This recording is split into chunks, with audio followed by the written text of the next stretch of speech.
Hello, Wildcats. This is Miss Ivy here from Monday's Marvelous Book Talk. Today I'm sharing with you The Truth According to Blue.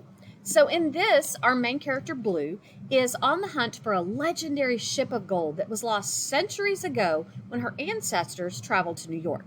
She knows that her overprotective parents will not be okay with her going on this mission to hunt for her family's lifelong treasure, so she keeps it a secret from everyone except her faithful companion. Otis is her diabetic alert dog, and she tells him everything. But it's hard to keep things quiet when there's a set of rival treasure hunters on the loose, too. Then, to make things worse, Blue is forced to befriend a bratty but brainy daughter of a vacationing movie star. But Jules quickly proves herself and lets Blue know that she's not the only one that has secrets, and she's not the only one that knows about adventures.